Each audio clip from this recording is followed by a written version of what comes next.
والإسلام ديني ومحمدا رسول الله. السلام علیکم ورحمۃ اللہ وبرکاتہ. اعوذ باللہ من الشیطان الرجیم. بسم اللہ الرحمن الرحیم.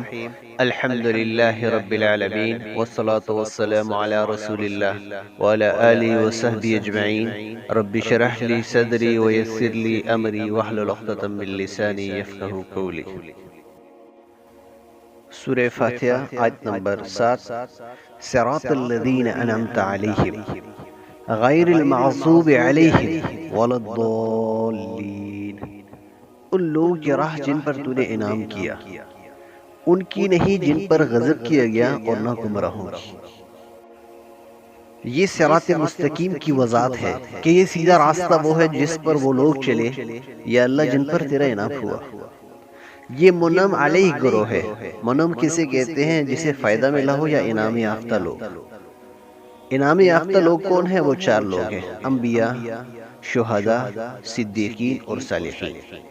جیسے کہ سورہ نساء میں اللہ رب العزت ارشاد فرماتے ہیں: وَمَن يُطِعِ اللَّهَ وَالرَّسُولَ فَأُولَٰئِكَ مَعَ الَّذِينَ أَنْعَمَ اللَّهُ عَلَيْهِم مِّنَ النَّبِيِّينَ وَالصِّدِّيقِينَ وَالشُّهَدَاءِ وَالصَّالِحِينَ وَحَسُنَ أُولَٰئِكَ رَفِيقًا.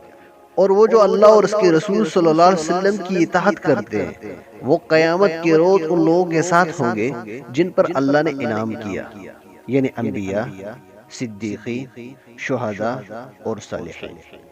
اور ان لوگوں کی رفاقت بہت ہی خوب ہے. یہودیوں کی بڑی گمراہی یہ تھی کہ وہ جان بوجھ کر سیدھے راستے پر نہیں چلتے تھے، آیات الہی میں تحریف اور ہیلا کرنے سے گریز نہیں کرتے تھے.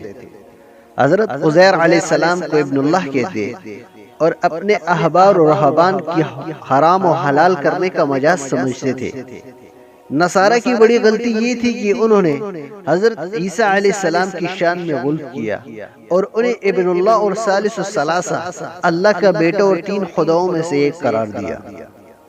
افسوس ہے کہ امت محمدیہ میں بھی یہ گمراہیاں عام ہیں اور اسی وجہ سے وہ دنیا میں ذلیل اور رسوا ہیں. اللہ تعالیٰ سے دعا ہے کہ ایسے امت محمدیہ کو ایسے ضلالت کی گڑھے سے نکالے تاکہ ادبار اور نکبت کے بڑھتے ہوئے سائے سے وہ محفوظ رہ سکے.